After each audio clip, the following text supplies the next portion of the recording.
Okay. Am I live? I am live. I think. Yeah, I can see myself in that thing.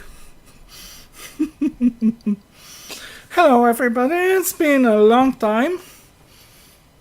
And now everything is working here. So...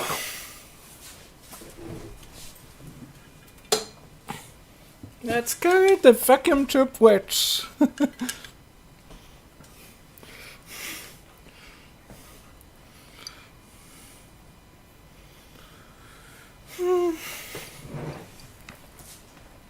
And a lot of things have been happening in my life.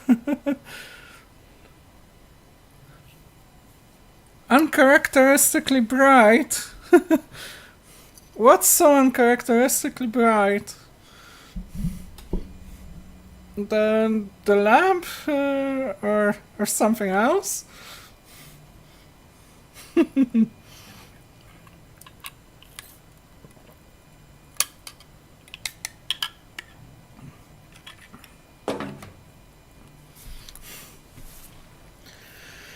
Okay.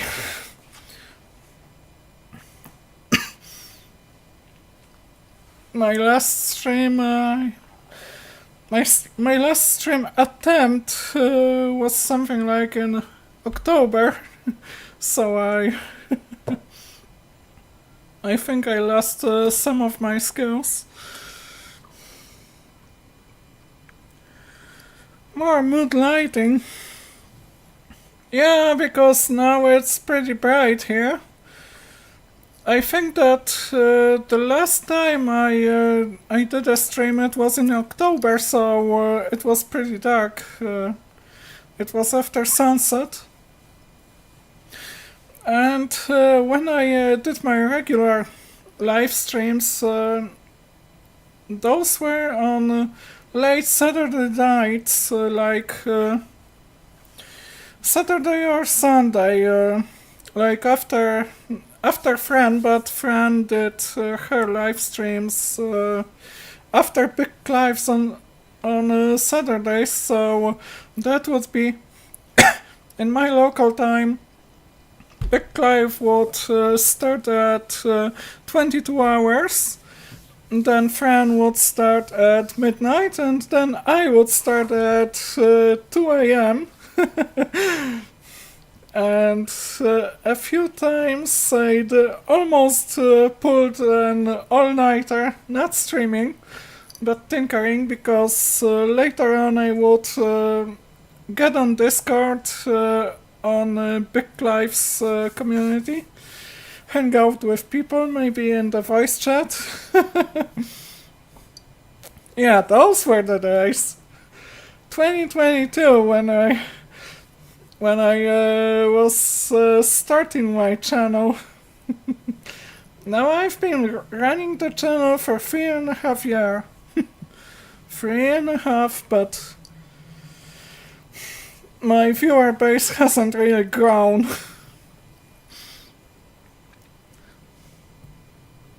Oh yeah, Rise Odessa woodworking and maker shop hasn't seen me for a long time. That's true, because I've been out for a bunch of months. I just didn't have the mental health to pull it off, because so many things were happening with me and around me. Like the whole situation with the flat and with my girlfriend's disability benefit.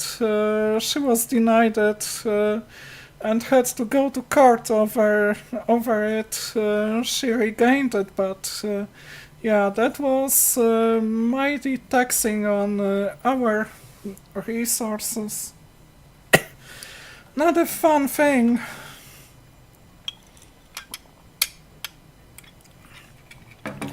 But I didn't sit still, and I did some work in the lab and got some new gear, got some cool vintage devices to show you. So it's kinda going forward. Yeah, the darkness gave the evil layer. Uh, I'm planning to stream until 22 hours tonight, so it will be dark in the end, and I think it will be time for a woofle. A goodbye woofle, because before that it's gonna be a little bit too bright for a woofle. Yeah, welcome back, that's true.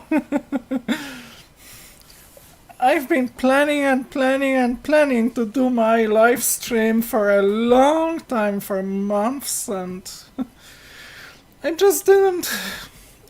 Just didn't have the spoons to do that. Didn't have the energy. I was just procrastinating. Nah, not today. Not today. Not today. I don't have the energy. Not today. Maybe some other time.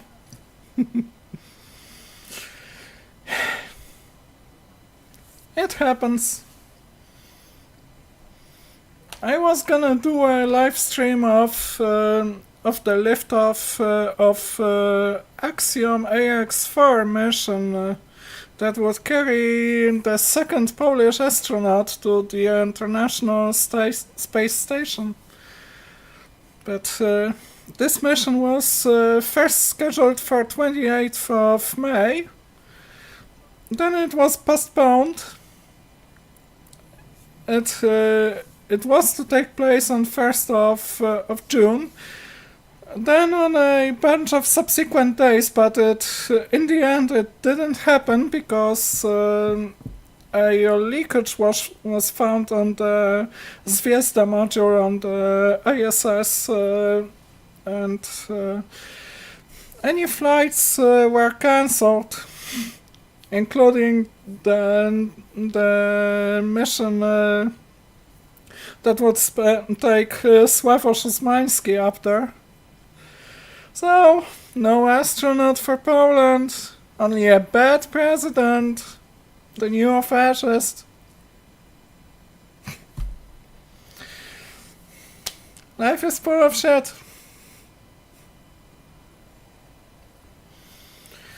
But I'm still determined and carry on. Maybe I'll build some drones for the resistance or what? As for building stuff,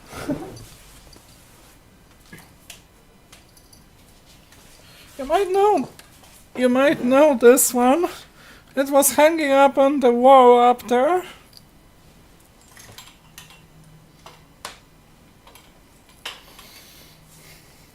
I'm gonna try to show you.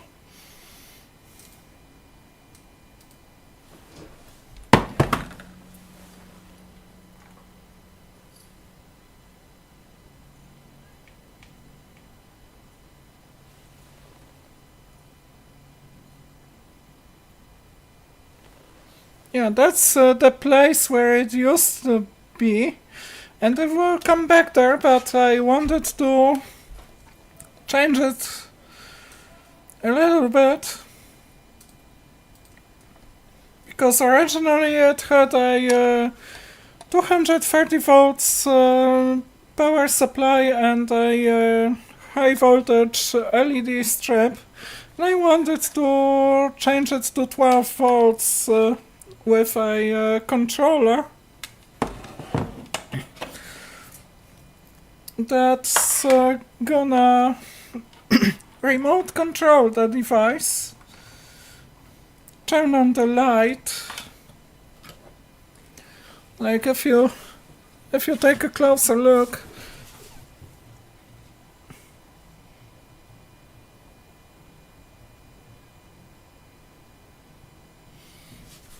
yesterday I built it on a strip board, on a perf board with an ESP8266 module, but I'll need to write the coder, program this ESP8266, and then I will be able to put it back there on the wall, and connect it to my low voltage DC supply.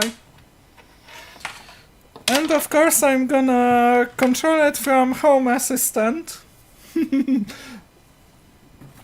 Lately I've been pretty big on my Home Assistant setup, and that's why I named this live stream Automation for the People. And of course I like REM, Automatic for the People. If you're on Patreon, and if you follow me on Patreon, you probably have read the description, full of REM song title references. Automatic for the People, that was one of my favorite albums from my childhood. I'd love to get one on vinyl or CD. I listened to music thanks to my brother, because he also was a music lover who bought his amplifier and speakers, his tape deck that he later on gave me, and his CD player. And he collected CDs and also borrowed CDs from his friends, then copied them to cassettes. I have that collection of his cassettes in one of the boxes in the lab. Those are the family heirlooms that I just will never fucking ever throw away, because it just mattered to me.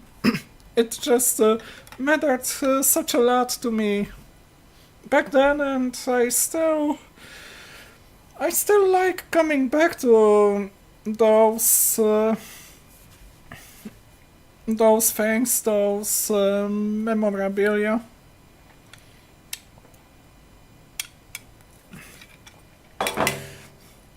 The legacy continues. Yeah, 5 more years of shit. Now the question is, how deep in this shit we're gonna be.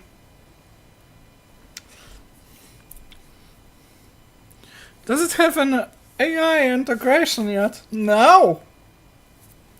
Fuck no! No AI in this house. Over my dead fucking body. It's all biological intelligence here. No AI. Only biological intelligence and some codes that I write. None of that GPT or Claude or other generative rubbish. I'm gonna stay away from that crap as long as it takes. And got some candy that I once bought with a live stream in mind. Checks the expiry date.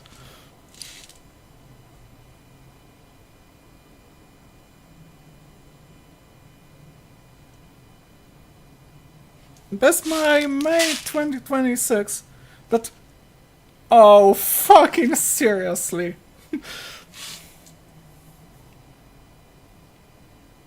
The hour is 21:37, and it's a Polish meme that originated after the Pope John Paul II died on the 2nd April 2005. That was my 90th birthday at 21 hours 37. And there was a craze about the Polish Pope dying. He had a cult following, but later on, a large part of Gen Z and millennials just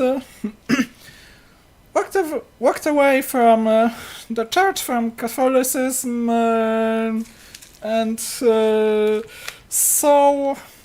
the whole cult of the Pope for what it was, seeing all the hypocrisy of the religion, of blindly following someone who enabled child molesting in the Catholic Church, and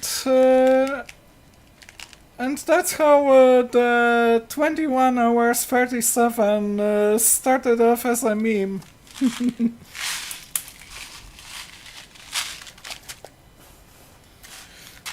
So yeah, times for some rainbow nerds. Just like me, just like Fran, and just like a lot of us here.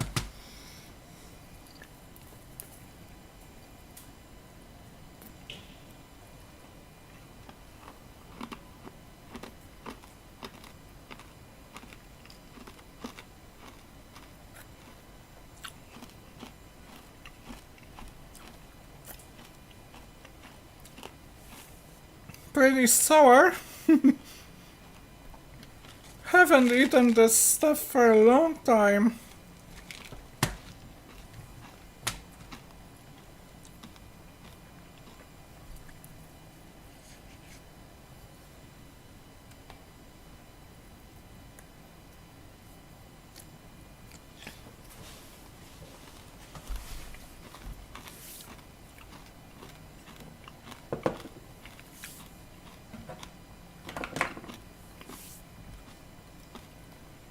It'll come for you.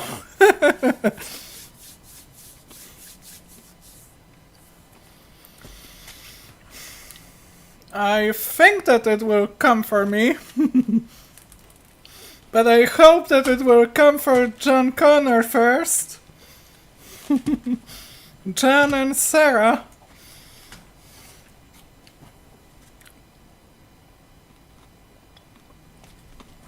Eliza, the AI on Commodore 64. Oh, I think that there was a chatbot named Eliza. Not really my time. I don't have any experience with it.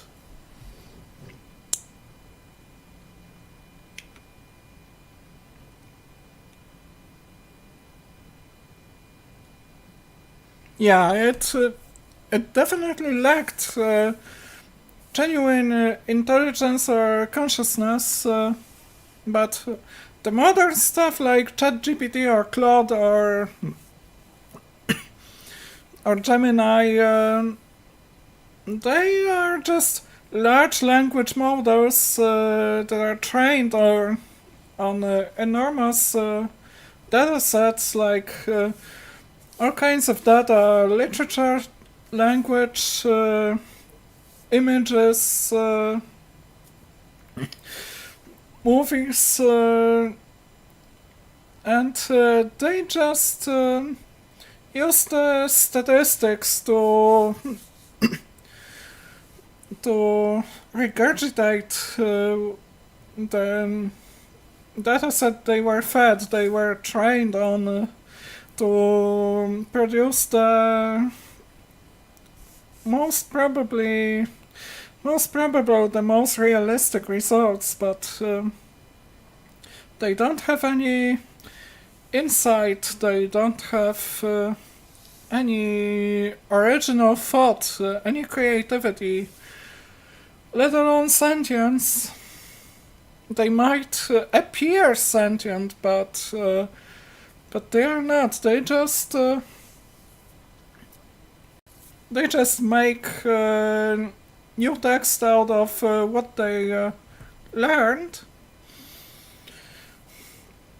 but they use highly advanced statistical models to decide what they output. And mind me, this is a little bit far from true intelligence.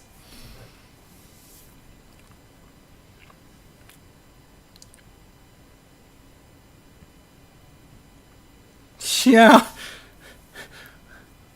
What do you need creativity for if you can train your model on gazillions of videos and upload it to YouTube? Yeah, I already saw experiments with YouTubers prompting the generative AIs to make videos of them talking on some topic. Might not be perfect, but it's getting there, and that's a very worrying thing. Making the deepfakes way easier than they were even a bunch of years ago.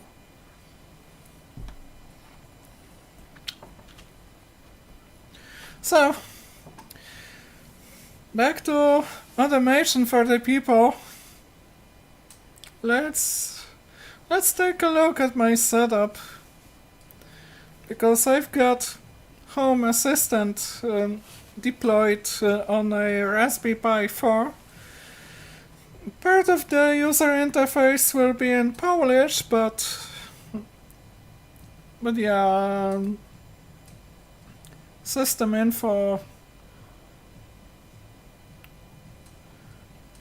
Home Assistant operating system, I keep it up to date. Yeah, I got some links.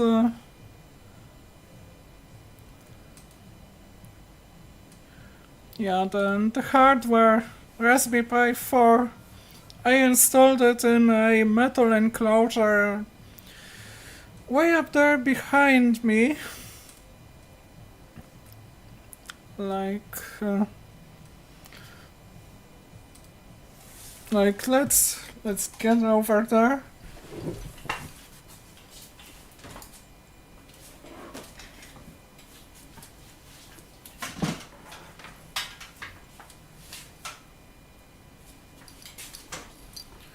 The camera was not visible.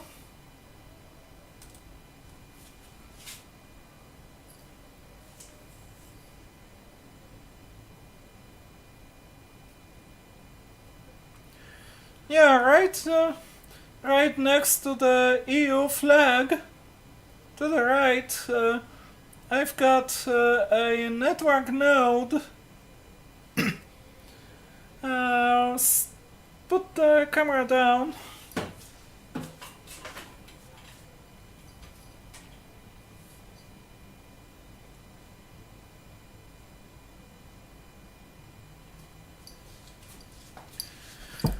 So I've got the network node that I built, and the white box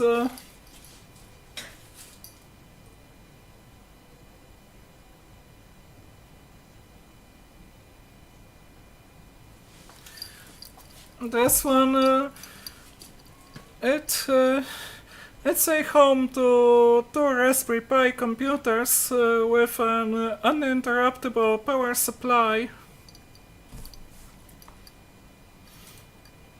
And right below it is a network switch and a router and a cable modem. And the box to the left of the cable modem is another uninterruptible power supply. This time this one is for the network stuff, and the built-in UPS in the Home Assistant box is for Home Assistant and the other Raspberry.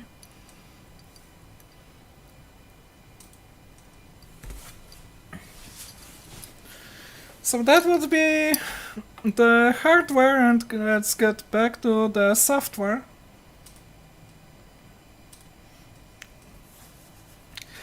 So I've got... I once made a community post on YouTube that had a image from a surveillance camera that I installed.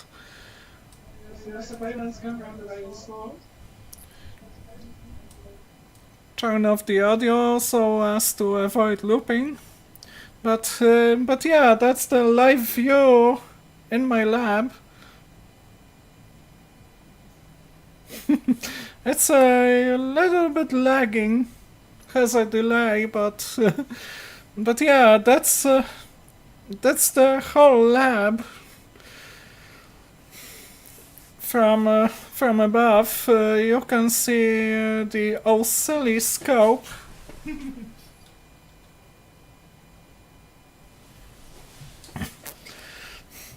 My bench and a big table in the middle, and the storage crates under it, and the toolboards, all that kind of stuff.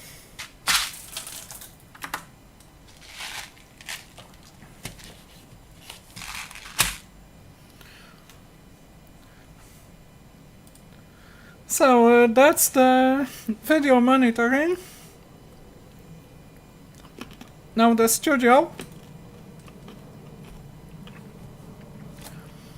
I've got the OBS controls because I'm using the OBS with a script that communicates over MQTT, so that I can post the status and control some parts of OBS from Home Assistant. And the most practical implication of this is that when I start streaming or recording, a honor light above the door on the outside goes on, so that others know when I'm going live, when they shouldn't make noise.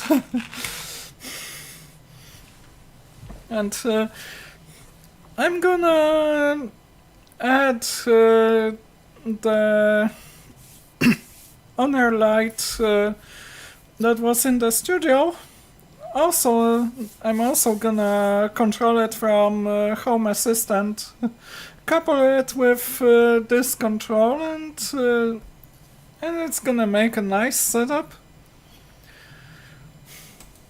Got some info on the IT systems, like doing a regular speed test on the internet link. The max it goes to is 350 megabit per second. Most of the time it's a lot slower, but it also depends on the server on the other side. Some of them are pretty limited, and some are not. I've got Pi-hole, the local DNS that blocks ads on the other Raspberry, and it does a nice job. Got Wake on LAN controls, and speaking of which,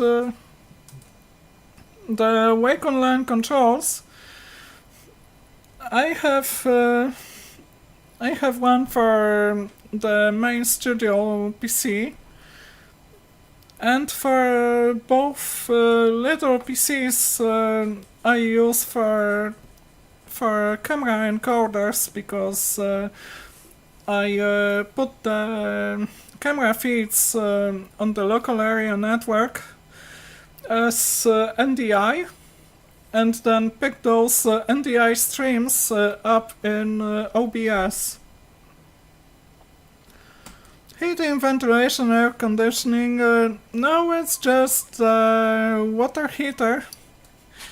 I made the whole new firmware for my water heater controller, and it allows for remote or manual or timer control.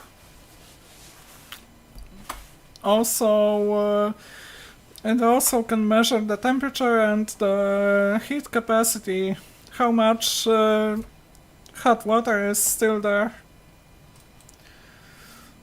Weather information and temperature and humidity sensor installed on the metal box with the Raspberry. UPS status, the auto-generated overview dashboard of Home Assistant. And I've got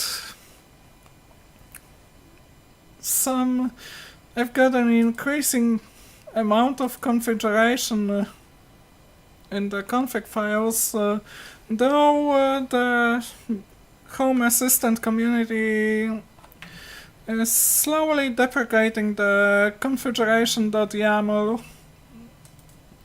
but most of this time is in the automations.yaml.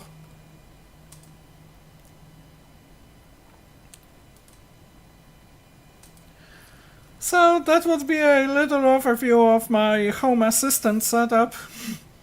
Automation for the people. And let's read the chat.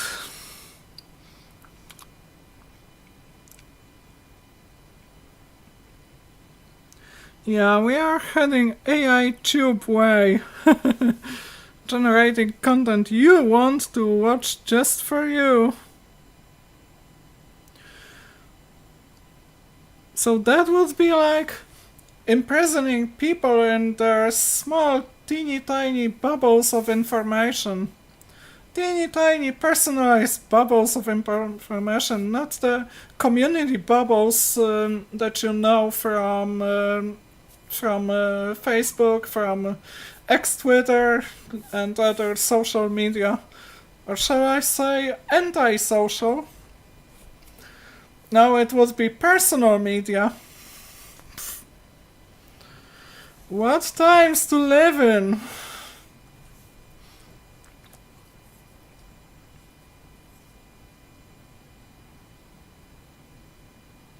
Yeah, people worried that the internal combustion engine and electricity would destroy the world.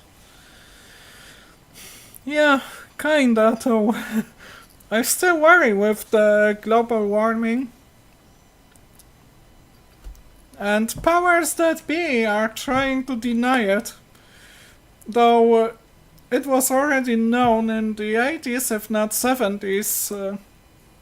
The Exxon scientists discovered it, but the company management wanted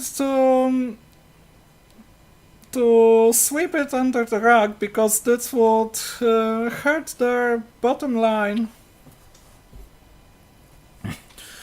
And if you don't know why things happen with corporations and governments, it's greed and lust for power. It's always greed and lust for power.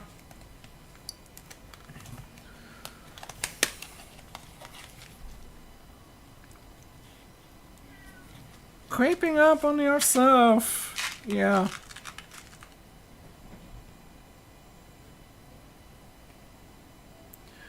Politicians will do more damage than AI if they regulate it. I'm not exactly sure if you're right.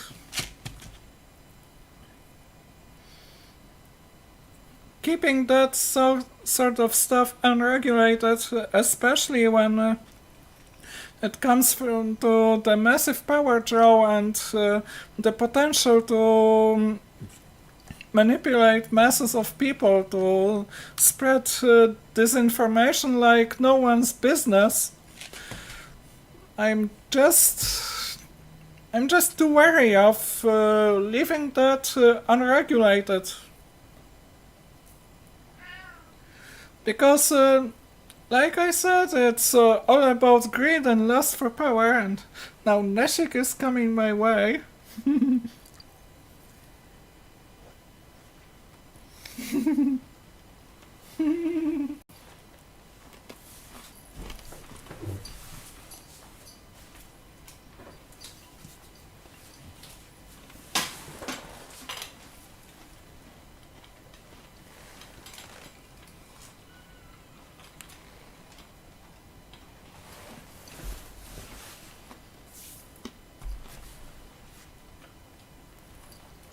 Alright, got a cut cam ready.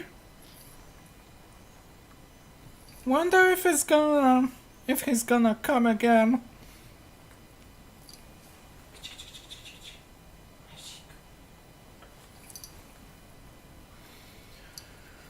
Yeah, I guess. Let's wait. He won't jump on my desk like Coco did.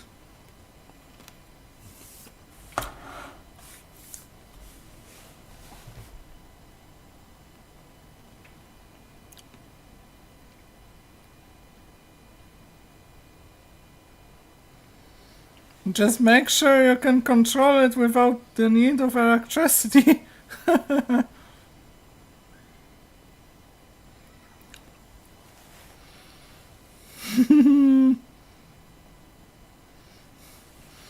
Yeah, got some of my Polish fans. Pozdrowienia z Gdańska.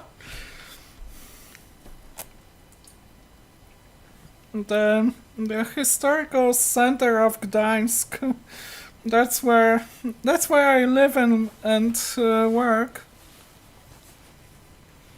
I think now I can turn on the light.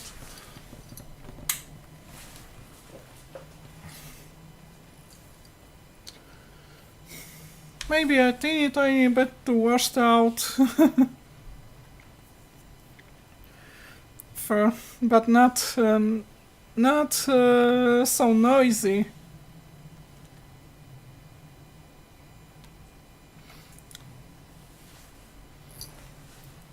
Wonder if the cat will come again.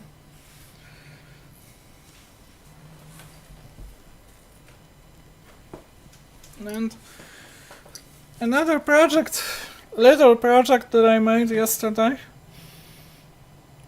It's a controller for the radioactivity lamp that I once made, but after I changed the Wi-Fi network's name, it stopped working because it was looking for a network that was no longer there and didn't want to do anything further. I didn't have so much experience coding, so now I do things a lot better. But yeah, let me show you.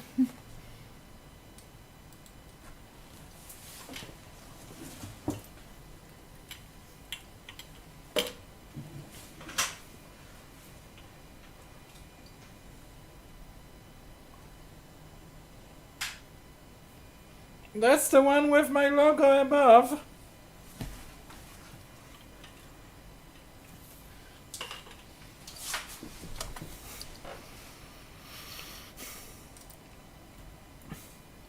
And when it works, it lights up green or any color you choose. You could control it via MQTT. And the pattern is the nuclear trefoil, because I made it out of an old spool, an old filament spool.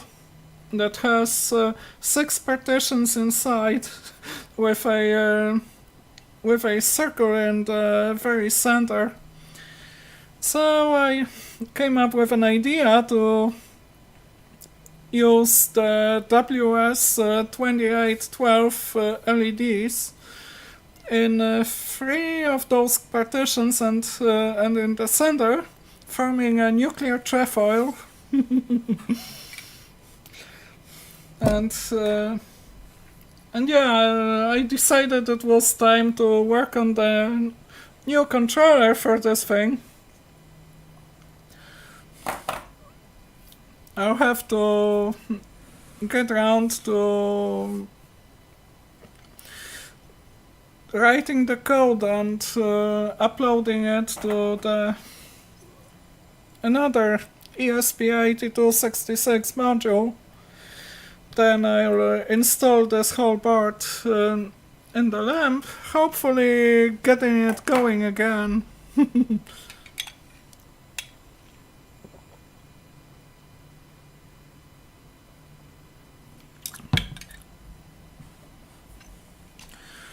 Yeah, regulations don't work.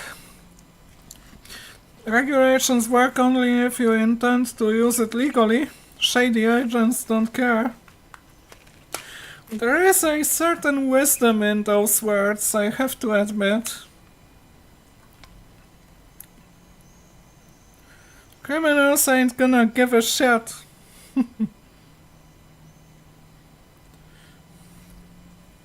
I still think that it's about minimizing the negative impact on the whole societies.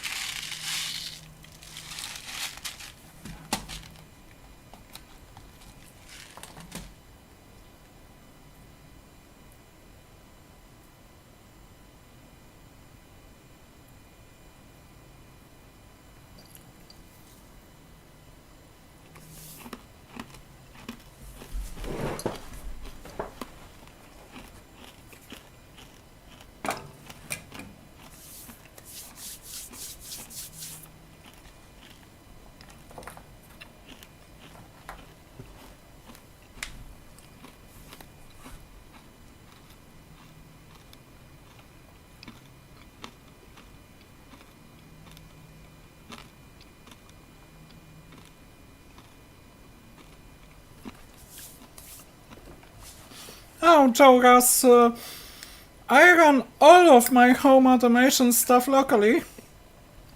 That's why I installed the Raspberry Pi. I installed Home Assistant on the Raspberry Pi and also the MQTT broker.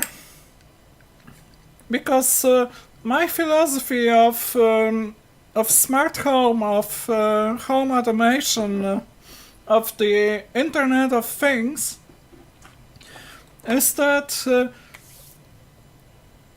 you should keep it all on premises. The data and the traffic shouldn't leave your network, shouldn't go to any other party's servers, any cloud, like they call it. You should be able to host it on your own machines and maintain it yourself. Not be dependent on any other entity, any vendor, any operator.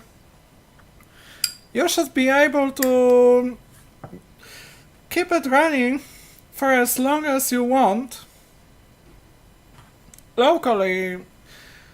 Because if it fails, if your internet connection fails, you won't be left with a paperweight.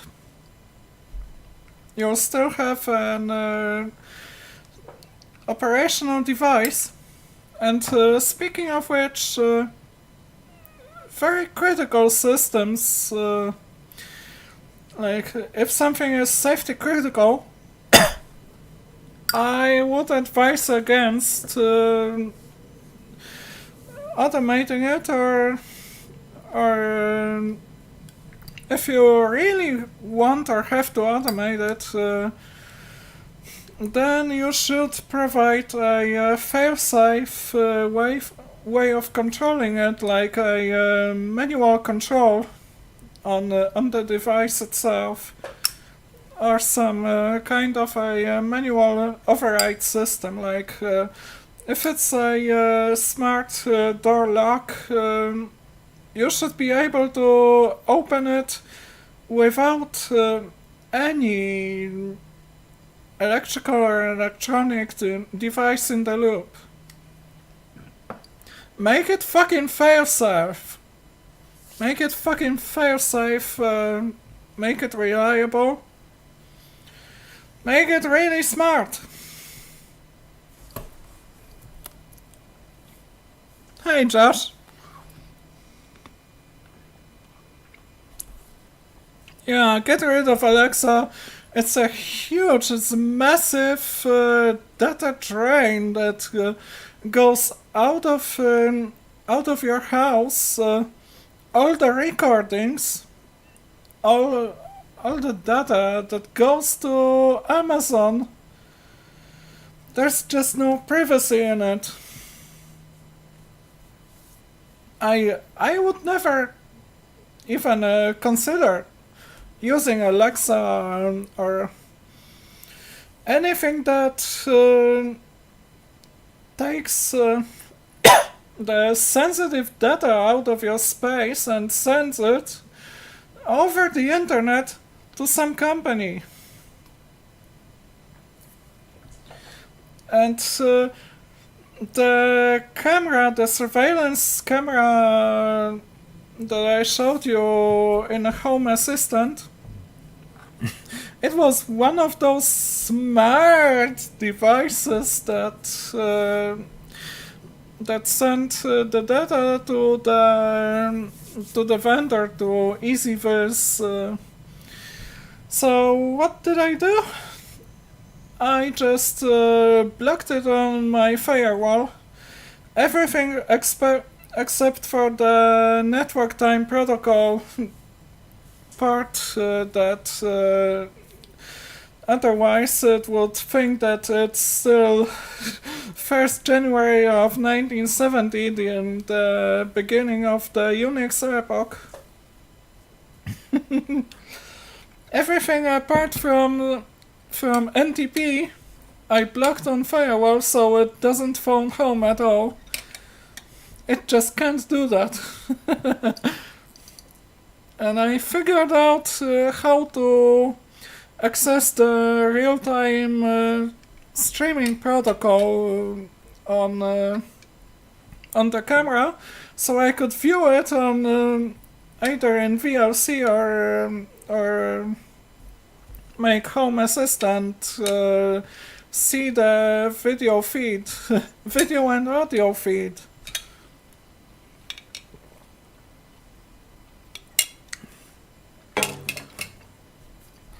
So, never trust any smart cameras. Never do that. Just if you have one and use it only locally, then block all the outgoing traffic from it, so that it doesn't post any picture of your space to any external entity, be it the vendor or some other organization.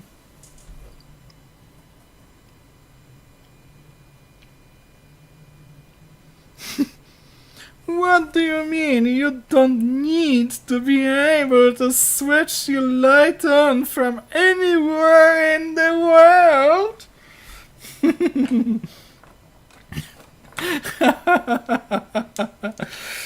Yeah. I think that if it comes to that, then sometimes it's trying to outsmart ourselves.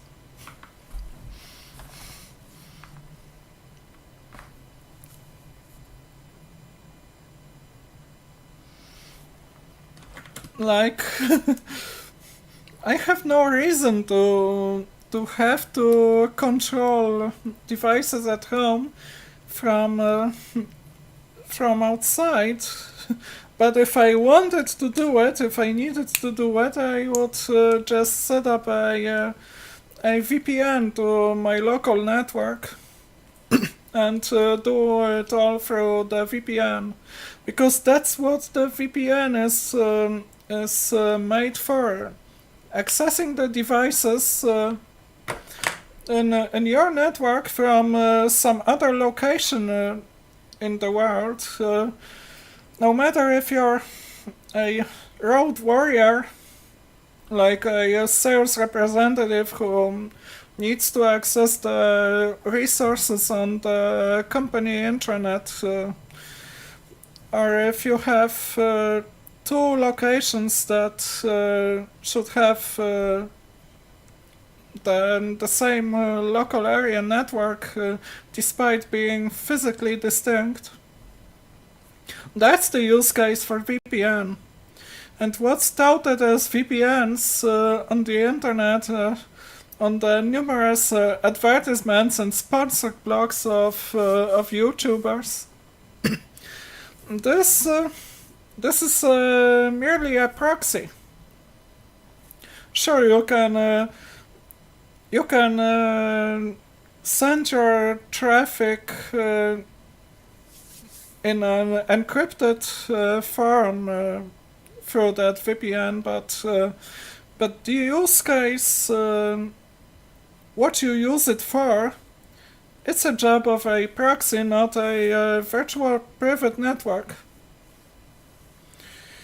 And this is exactly what proxies were popular in the 90s or 2000s, like anonymizing the traffic so that any server you connect to doesn't know your external IP address. It just gets the traffic from the proxy and on the proxy server's IP's address. And that was used for some anonymization and for omitting the geographical restrictions, where if they were so popular back then, because I don't think that geofencing was all that common in the 90s or 2000s. Now it's very common, like if you go on Netflix or some other streaming service, try to watch content that was not intended for your area, you'll get an error message. But yeah, but that's precisely why people have turned to those modern VPNs to omit those geographical restrictions.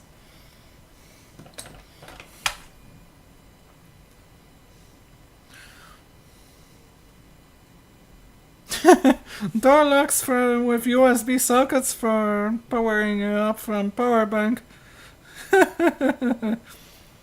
Sorry, I'm a little bit too skeptical, and I still prefer my mechanical lock for the key.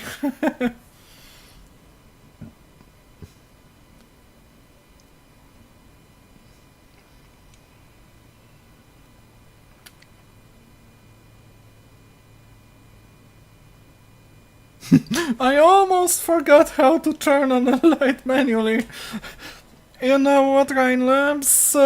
I have motion sensors for turning off the light in the bathroom. It's so much more convenient. And when I go to my mother, I'm still surprised that I have to turn on the light in the bathroom. In the bathroom or in the kitchen?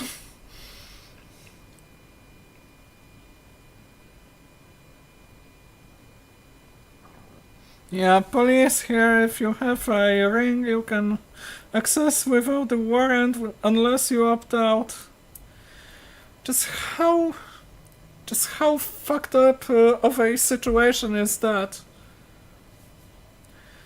Then the thing will let cops in without a warrant?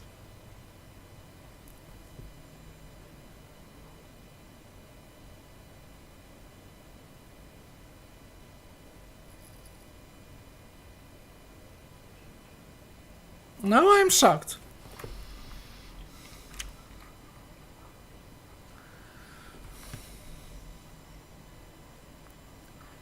Yeah, leaving the lab equipment on. That sometimes happens. Fortunately, the new soldering station has a sleep mode that reduces the iron temperature to 200 degrees Celsius when it's not being touched for some time. So it reduces the wear on the tip.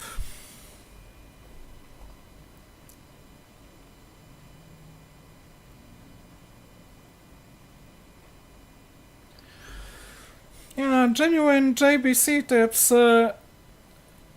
As a matter of fact, this is T12. It's not JBC. It's the T12 originally made by Hacko. If I can lay my hands on the genuine Hacko tips, I'll be glad.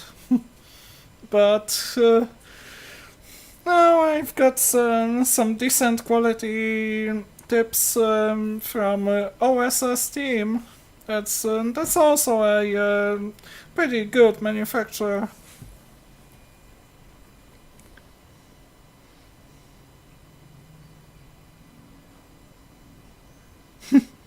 Wi-Fi connected robotic cat litter box. But I hope that it's not the one of those self-cleaning litter boxes, because those there were a bunch of models that were catastrophically unsafe. Like lost people lost their cats to those devices because they were badly designed, not properly tested. They lacked safeguards against a cat trying to get in that would stop the cleaning cycle. And that caused injury and unfortunately also death to the kitties. Louis Rossmann also made a video about those nightmarish litter boxes. Mine is all manual.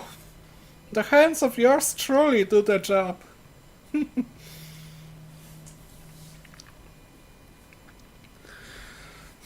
And I know how it is like to lose a cat because Coco passed away at 13 years.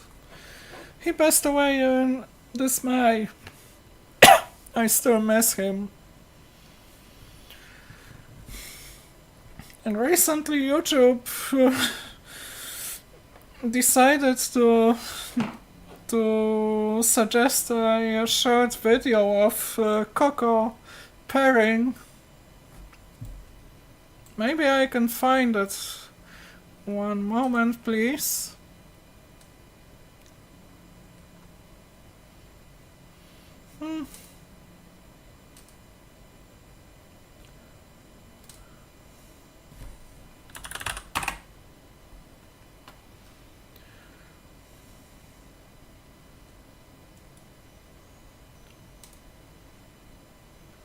Yeah, let's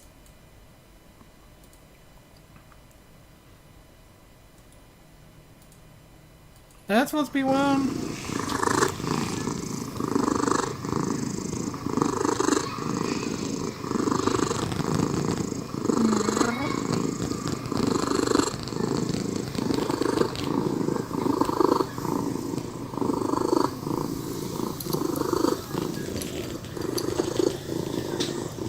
He purred like a Harley fucking Davidson.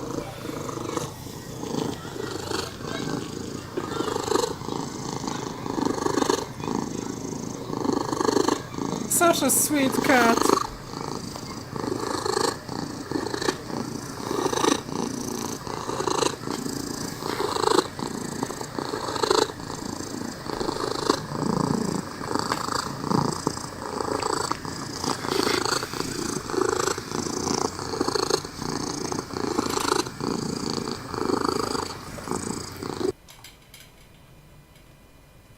And now we've got another kitty coming up. Meow. Nashik. This is Nashik. This is one of my, and this is Mela. Pets coming up. Yeah. We've got 2 cats and a dog.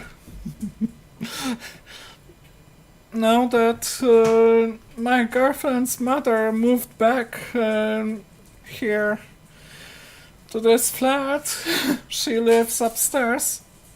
She moved back here together with all of her pets. And there were 2 more cats. One of them was named Kopciuch. I named him Loki, a chaotic black cat.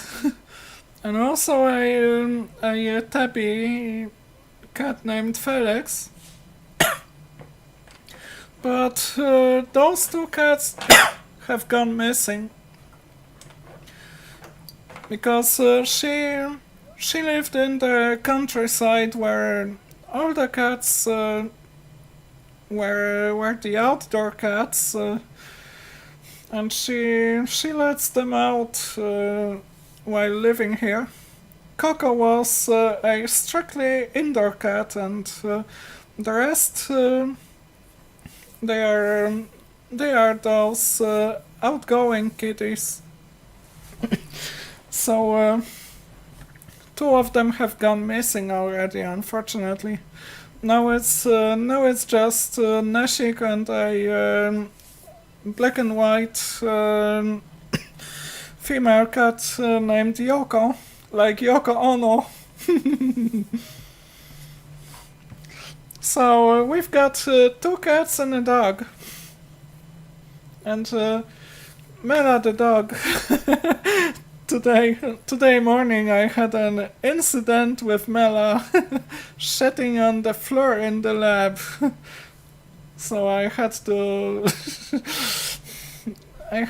handle the decontamination of the place. Okay, reading the chat.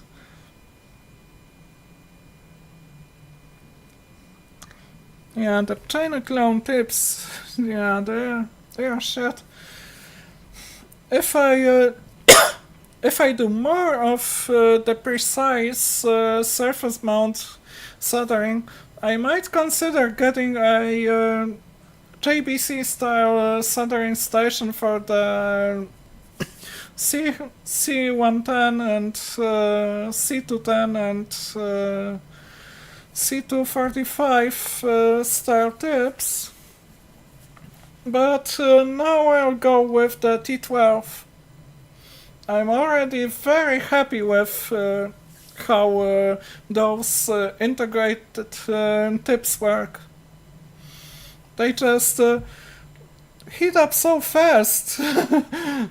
It's night and day difference compared to my old Solomon SL20 station. That one, it took ages to heat up. How could I have lived with it for 15 years? I also have a Weller Magnus that soldering iron that I made a power supply for, and I even made a heating and ready indication for that.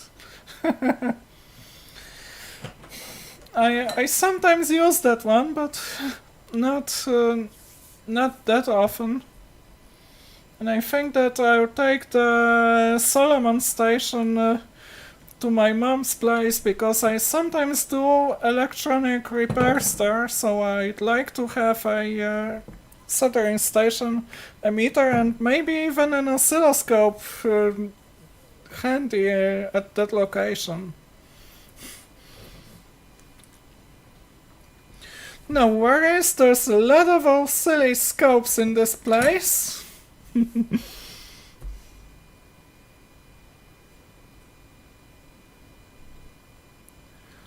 Now I've got some.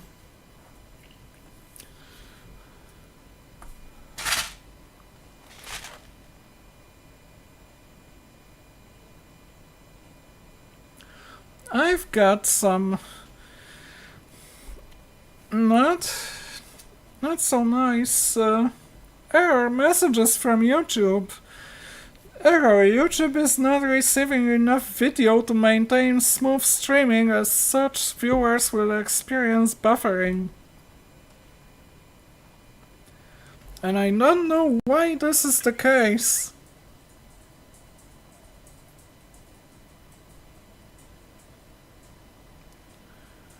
Poor stream health.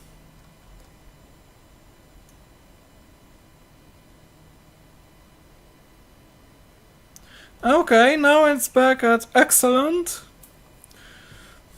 I wonder why the discombobulation in the first place. And now it's 12 minutes past 21 hours. So I think I will go over to the bench soon. Yeah, I don't know if geofencing even existed back then, and piracy. Piracy definitely existed. It has always been there. Even in the days of cellulose film, piracy was there, and that's how Metropolis was preserved. And piracy in the 90s, come on, it was all over the place. I did piracy with games, copying stuff on diskettes and installing it on my computer. And later on, the peer-to-peer services like Kazaa or eDonkey, DC++, later on the BitTorrent. Piracy has always been big on the internet. Maybe even the ARPANET.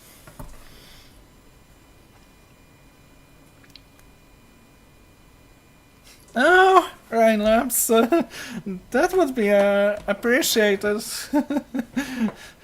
That would be a big thank you if you don't use those Hacko tips anymore. I don't get viewer mail, unlike Dave or Fran or Jessie Jane in the UK. I don't get viewer mail. Always appreciated. Even though I would probably have to pay the import duty if anyone sent me something from outside the European Union.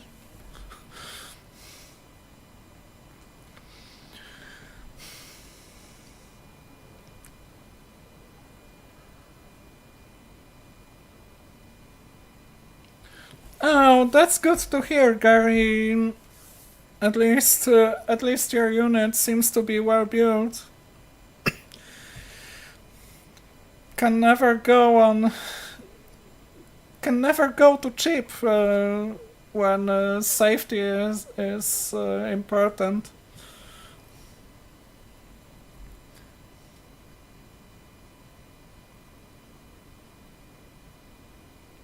WP30, I'll have to take a look at what that is.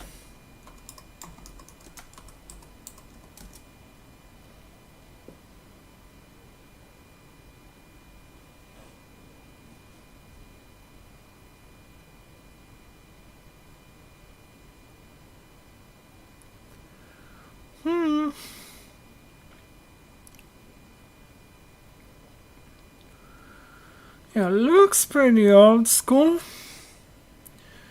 Has a different tip than my TCP-S Magnastat Weller iron.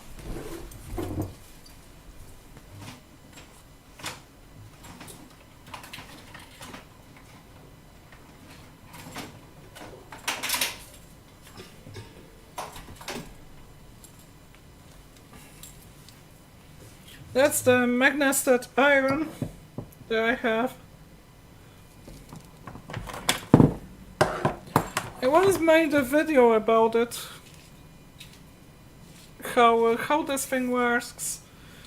If you have the tip, the end is a ferromagnetic that has a precisely set Curie point, and there's a magnet connected with a switch in the iron itself.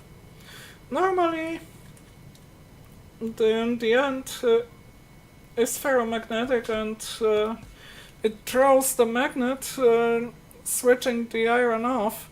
But when the Curie point is reached, this will stop being magnetic until it cools down. Then the magnet will fall off and turn off the switch in the iron.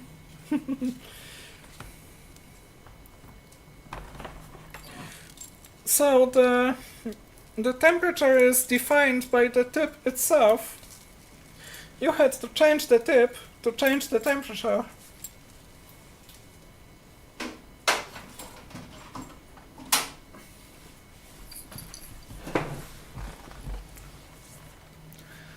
And later on, like in the Solomon iron,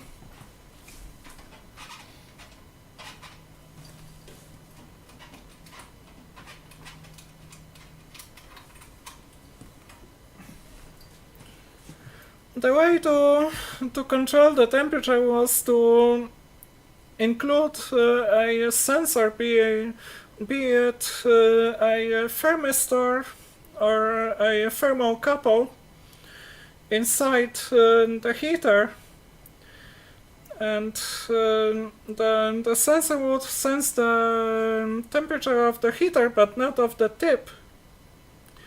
It was pretty loosely thermally coupled with the tip, so the temperature control was not all that accurate.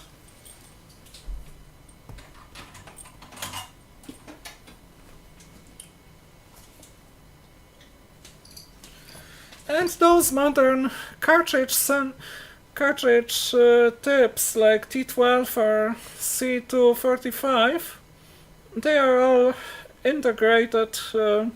The temperature sensor is on the same circuit as the heater itself. So it's not just mechanically and thermally connected, it's also electrically connected. The only active leads are those two rings, and the metal tube forming the tip, it's grounded, but no current goes through this.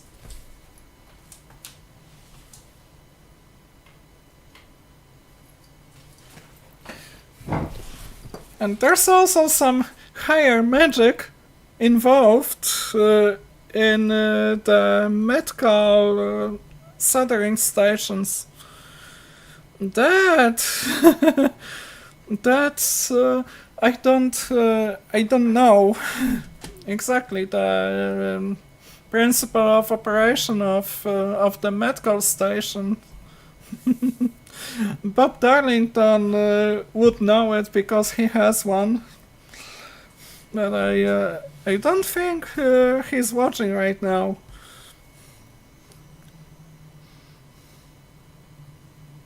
Yeah, the vacuum tube wedge indeed. With a huge East German scope tube. B13 S8 CRT. And I have a source of those tubes. I can buy them so cheap that you won't even you won't even think how cheap I can buy those. From a local electronic parts shop that has been around since the 90s, maybe even 80s. The guy has just like something like 20 or 30 of those tubes, all brand new in boxes.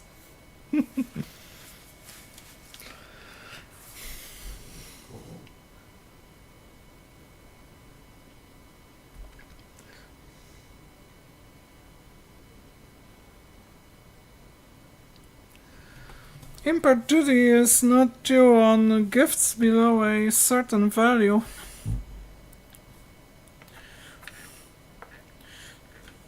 Well, I had to pay import duty when someone gave me 4 Nixie tubes. I had to pay the duty on 4 Iron 12 Nixie tubes.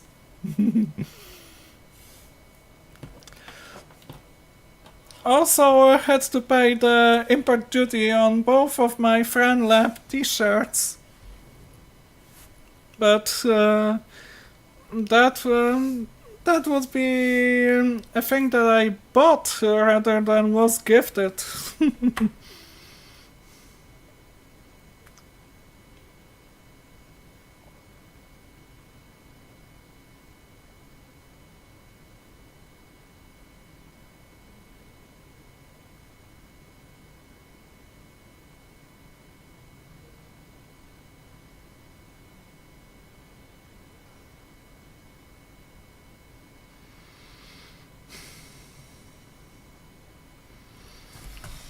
Okay, so let's get over to the bench because I've got some stuff to do there.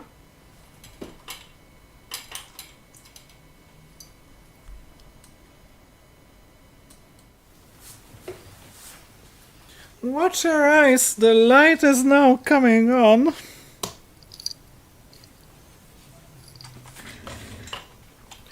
I'll also get a mobile phone for controlling OBS remotely.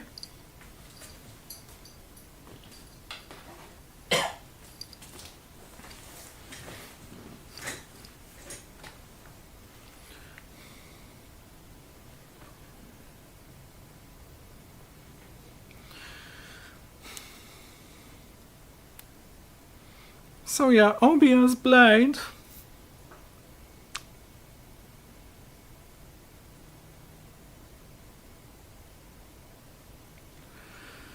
And now I should be able to turn on the camera, change the view.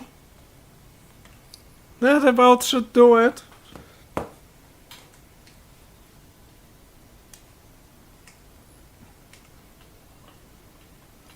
But I won't be tinkering with the mobile phone, I've got something else to show you. I got it from one of my friends.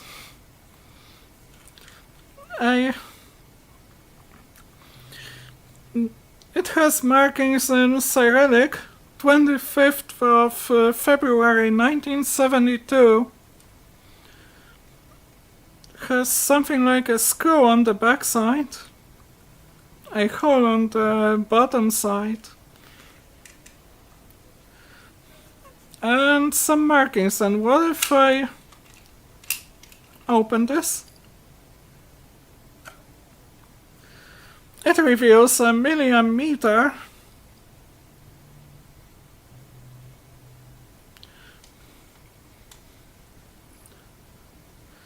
Let's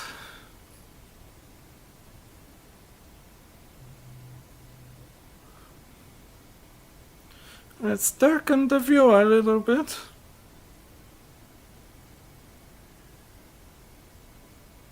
Made in the USSR. This is an AC millimeter, not the DC one.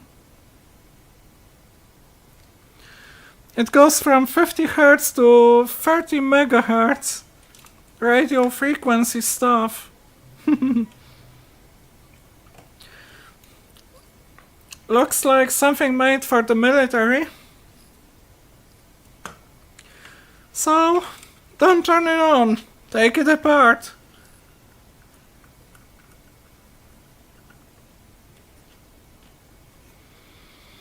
Yeah, I think that the way in was through those two screws.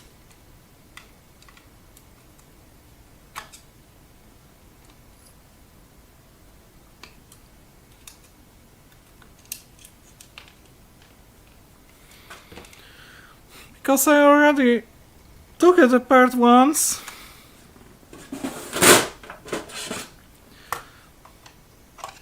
This screw also holds the thing together. It has a internal M4 thread.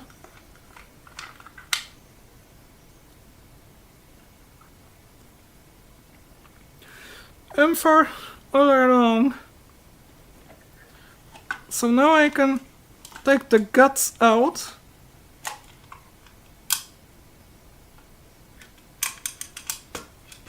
So what do we see here? We've got a rubber gasket. The M6 threaded socket that's connected with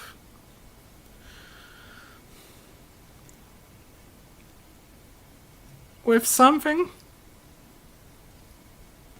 There's a wire going from the socket to this terminal.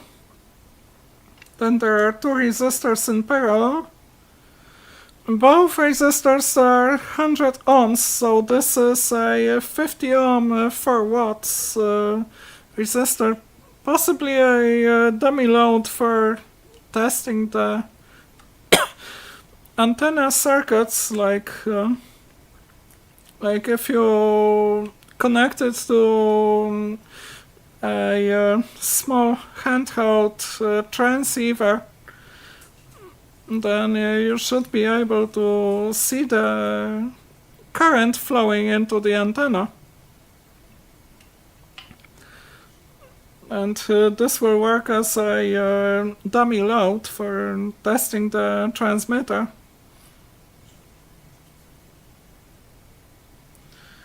An interesting piece of military tech, very nicely made.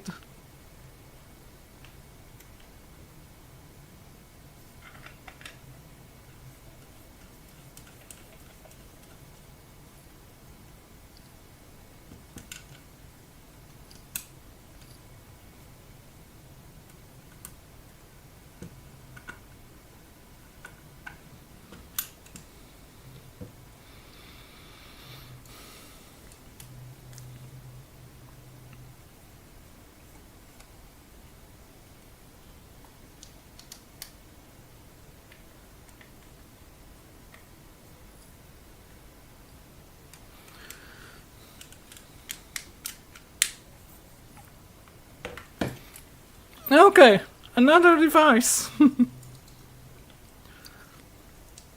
A little motor made in East Germany.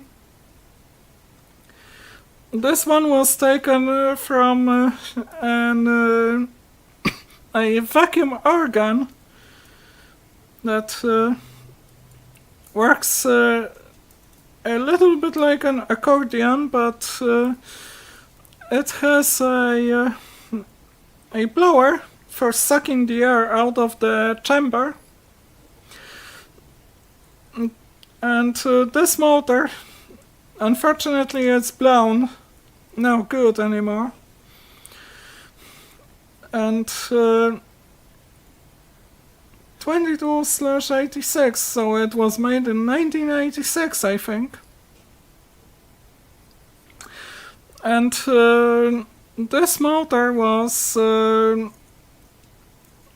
fed through a speed control pedal, a resistive speed control pedal, like those used with old sewing machines, so it could spin faster or slower. Made in Harta, in the German Democratic Republic.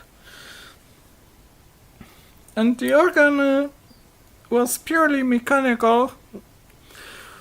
You just had to suck the air out of the chamber with a blower. And then it would play if you pressed one or more of the keys. You could even switch the octaves on that organ. Pretty clever. And now for something completely different. Got those pesky little buggers.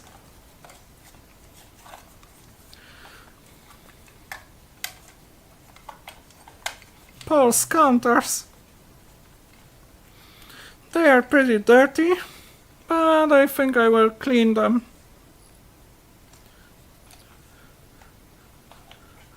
Also made in East Germany by Massey. Come on, focus.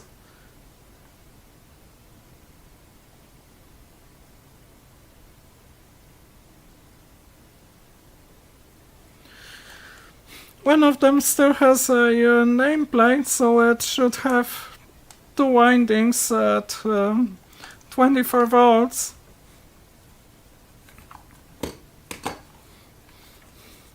So let's see what's inside.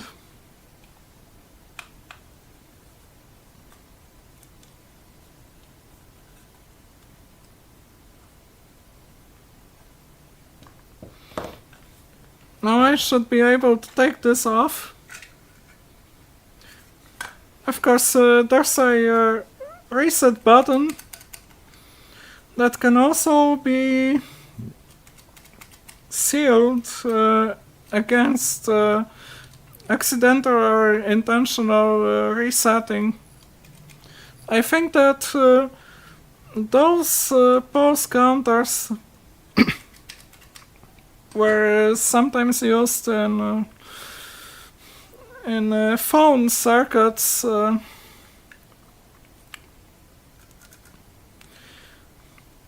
Anyway, we've got the mechanism.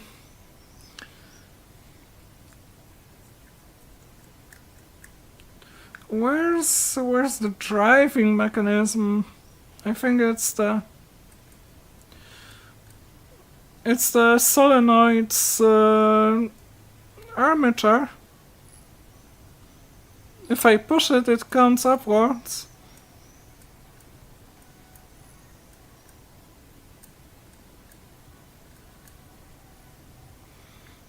Now I can reset this.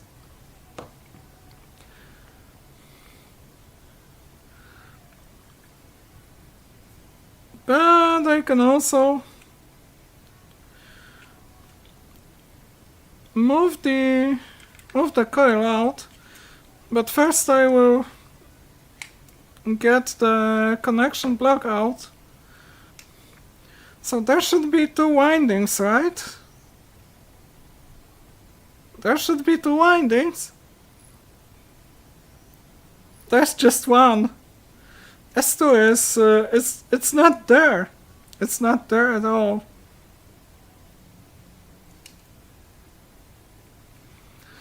So we've got the solenoid inside.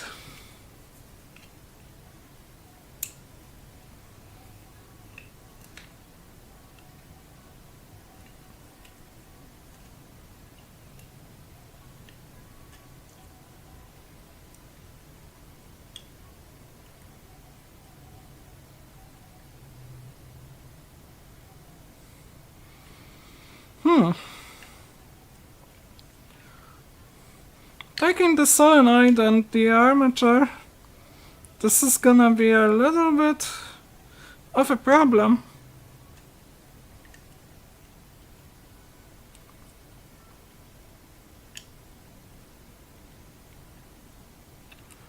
Don't really wanna damage this.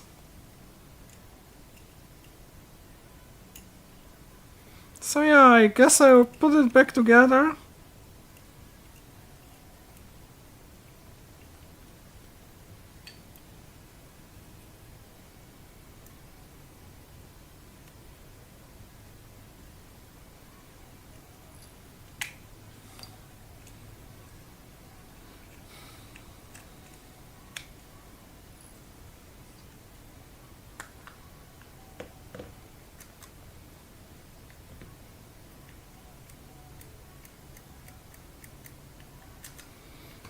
Still comes up.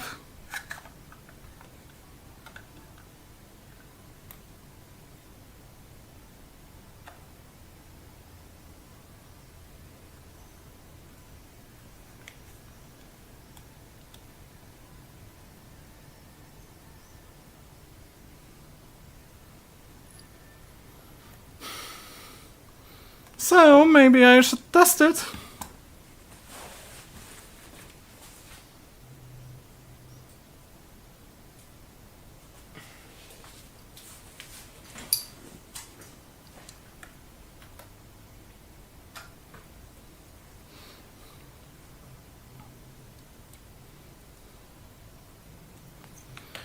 Alright, so I've got the cables.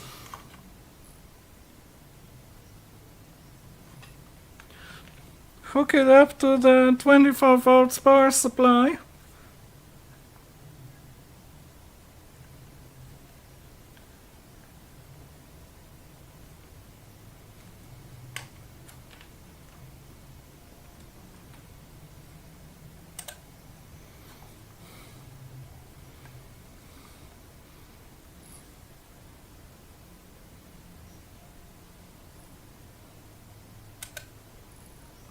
Tick.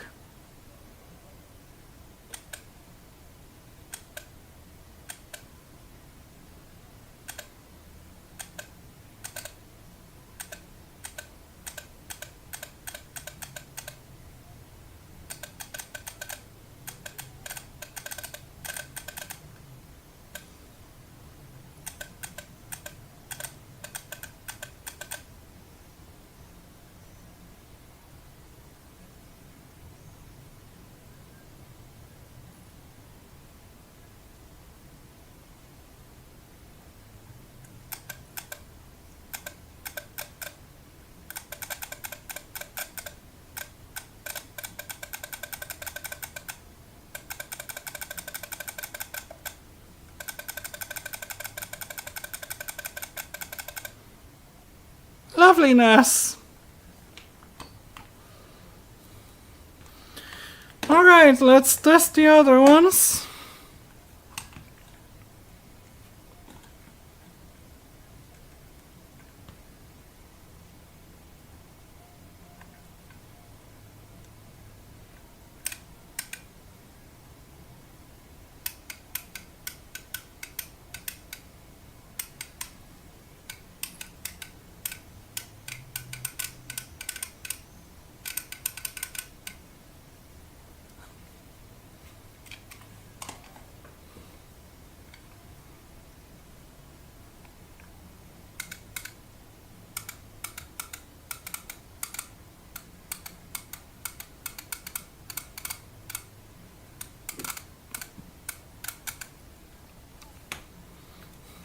They all work like they should.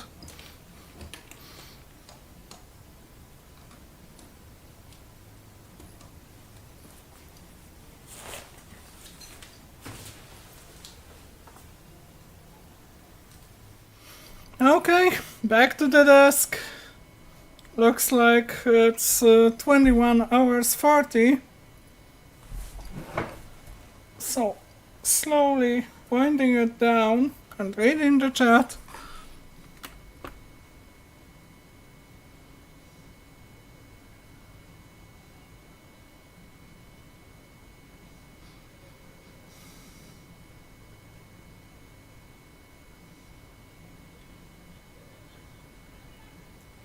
Yeah, not much happening here.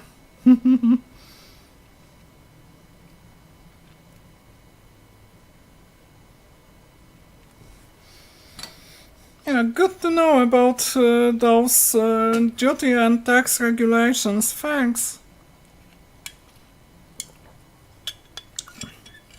Oh, definitely a thing of beauty and a job forever. I got some more.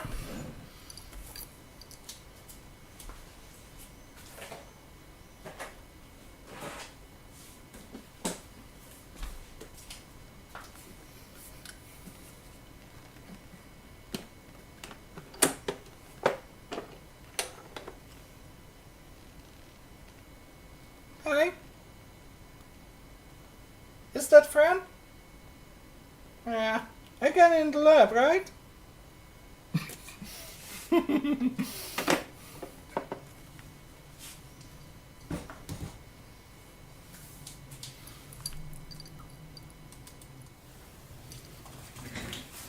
So I've got this military field phone.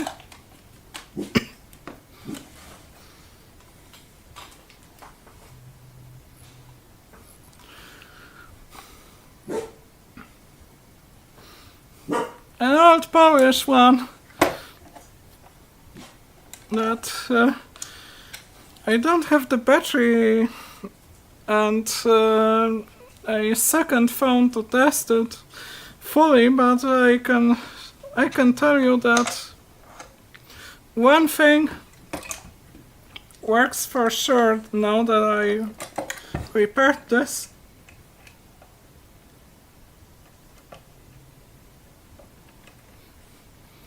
So if I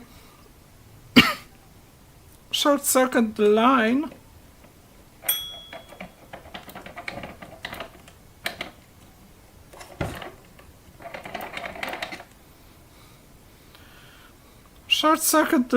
and press the button,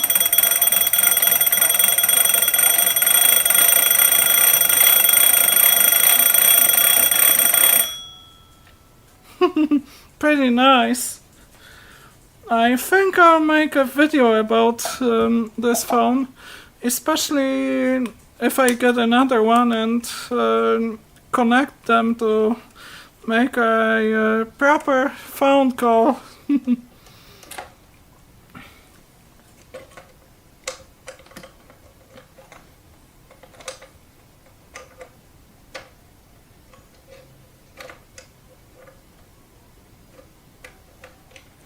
I just love the old stuff way too much.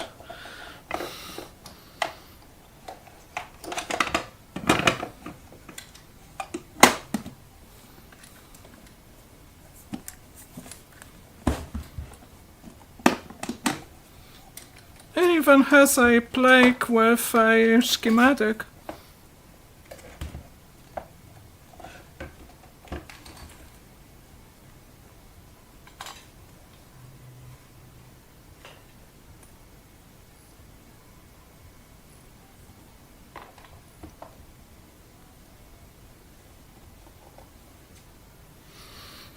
The schematic and the instructions.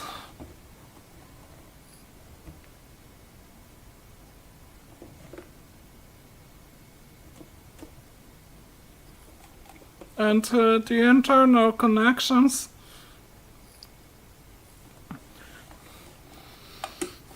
Tough and rugged, military style.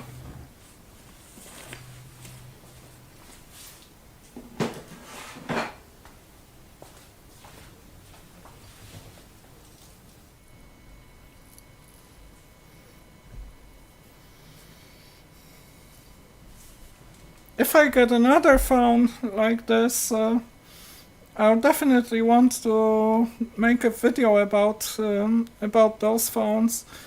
By the way, the intro phone, that was a pre-war one from the Book Art Museum, but it didn't have an earphone or the microphone. They were lost, but I got the ringer and the generator to work.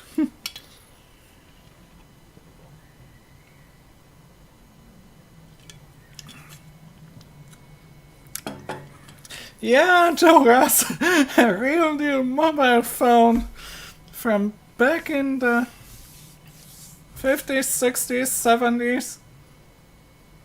That was a mobile phone. None of that icky plasticky electronic rubbish.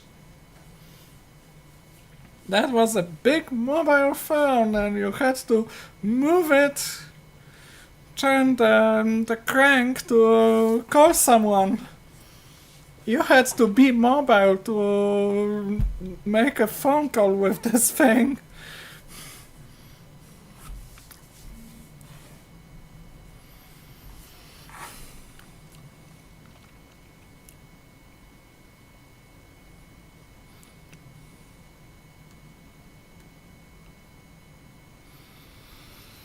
Okay, do I have some more stuff to show you? Maybe a foreshadowing of one of my future build projects. Again, at the bench.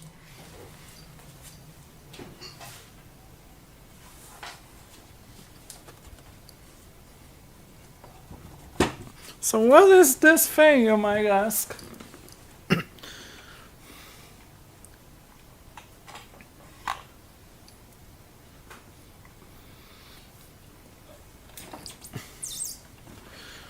Maybe get some. Maybe I'll get the overhead view.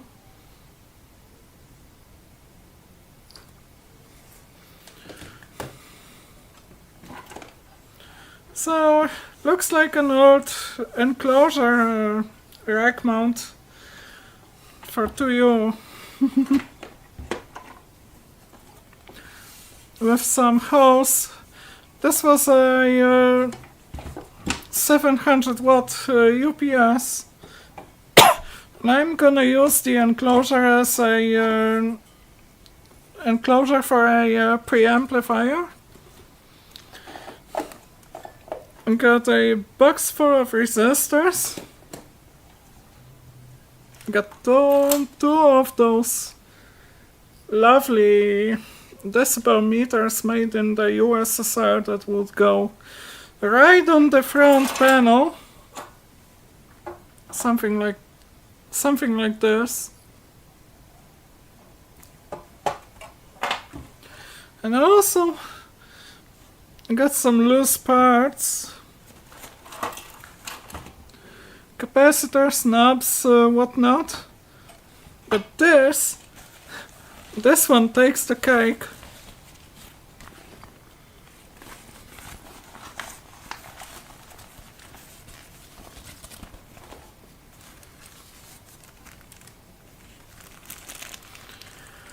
Now this is a multi-section ceramic wafer switch from Philips. Those were used in some of their oscilloscopes. And this switch has a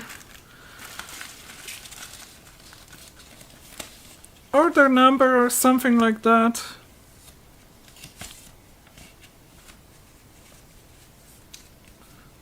Some Polish storage papers. But it was marked in English, not sure why. It's wrapped in foil.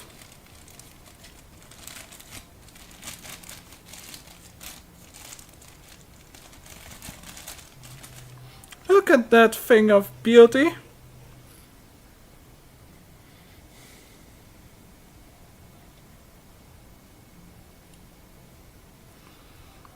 it has a concentric axle, the outer one for controlling the switch, the 24 step switch, the inner one for this smaller switch on the end.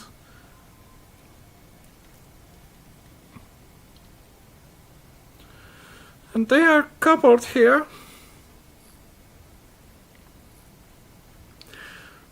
And I'd like to use this switch as a 24 steps stepped attenuator for the hi-fi preamp that I will be building. This I think I would use as a source selector. I'll build the preamp as a stereo balanced unit with some vacuum tubes in it.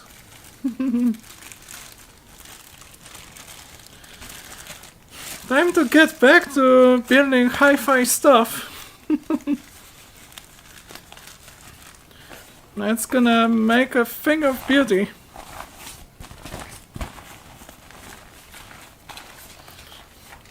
But I'll have to find the will and the energy to pull this off.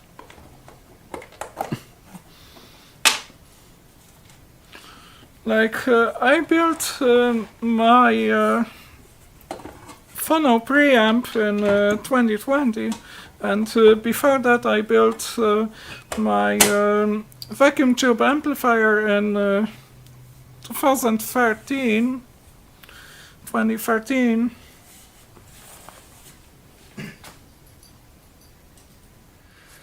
So I think that it will be time for building a line preamp.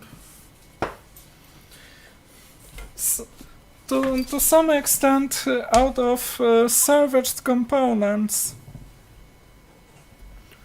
Like the enclosure. Then the switch is new old stock. Then the resistors 1% precision. I bought them new. And I'll also have to put some more stuff in it, like sockets. I'd like to go with XLR sockets. And also then the tubes, the tube sockets, resistors, capacitors. But circuit-wise, this preamp is gonna be quite simple. What else do you need for a line preamp? You don't need a lot of gain for this thing. Just maybe just a few decibels, but that's all. Other than that, it's mostly about having high impedance input and low impedance outputs. Maybe also distributing the audio signal into several amplifiers so that I can choose one of them to listen to music.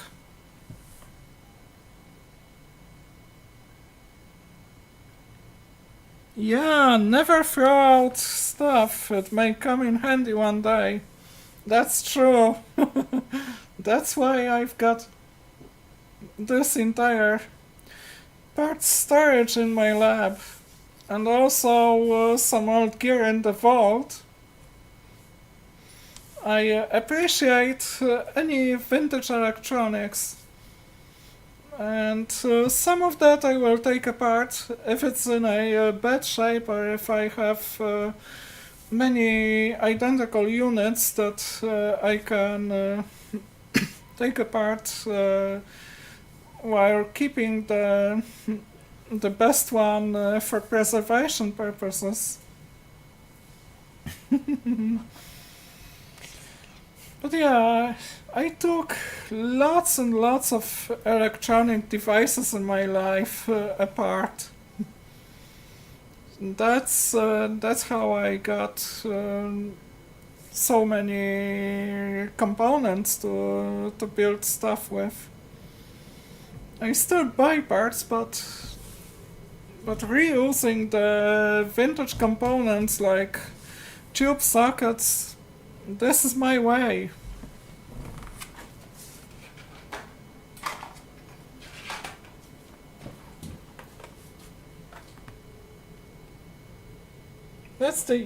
That's the used stuff. I've got more in the boxes, but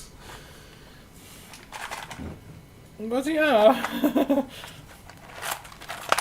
They're gonna end up in some amplifiers someday.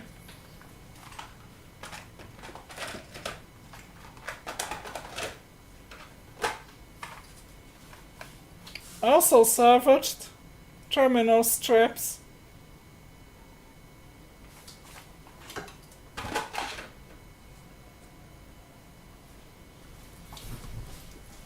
Even most of my vacuum tubes are used because I wouldn't be able to afford the new stuff.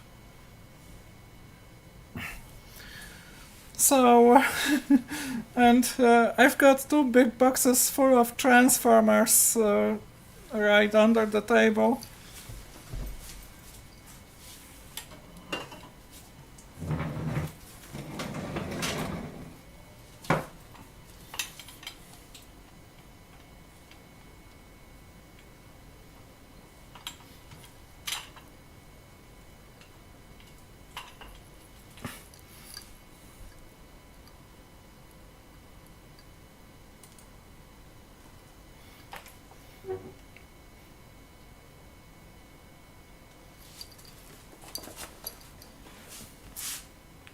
You can see them, transformers.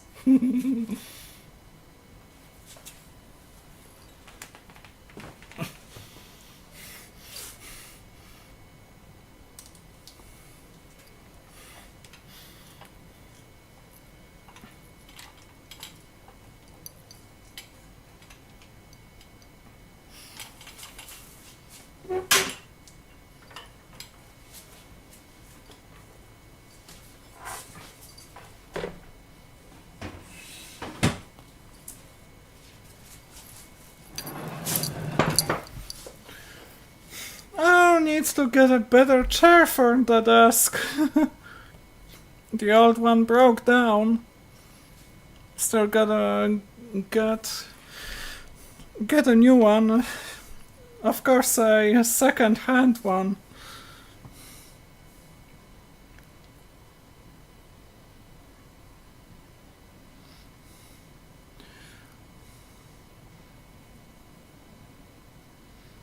Yeah, stuff in the cans.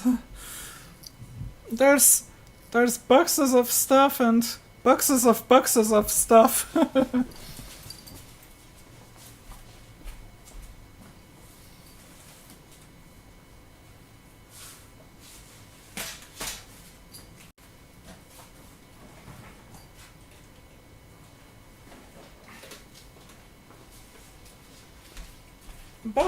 Boxes of stuff.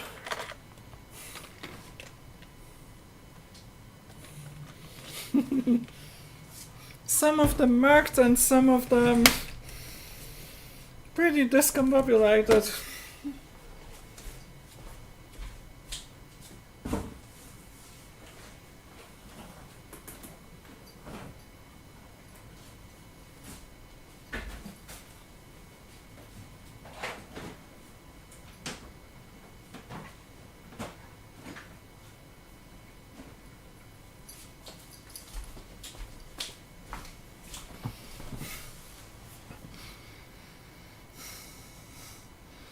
Were metal biscuit boxes. I don't think that I have too many of those.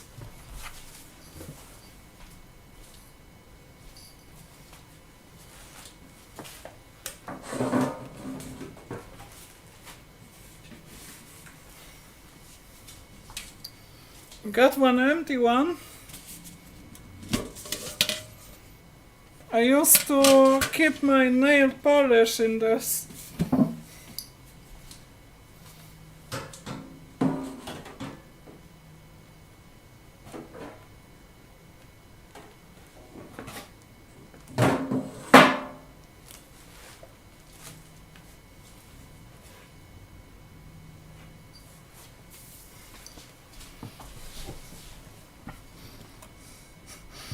Yeah, that's the stuff. Hi Claire, nice to see you. I'll be ending real soon. By real soon I mean almost right now, but as I promised,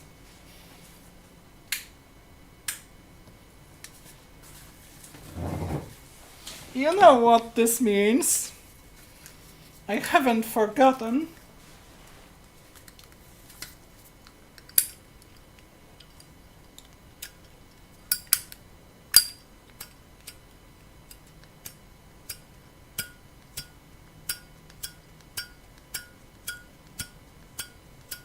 Come on, Zippo. I refueled you before the stream.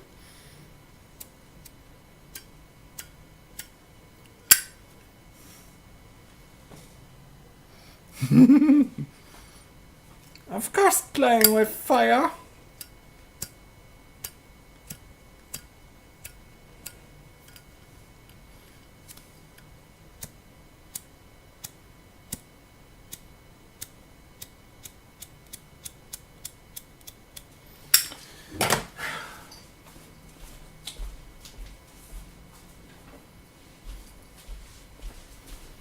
Okay, Zippo is acting up. Time to get something different.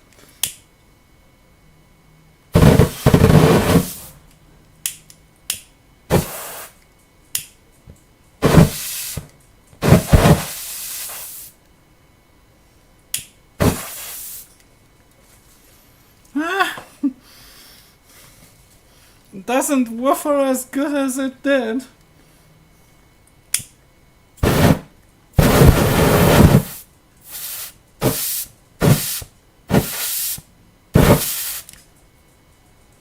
Yeah, give me one Rammstein of a waffle.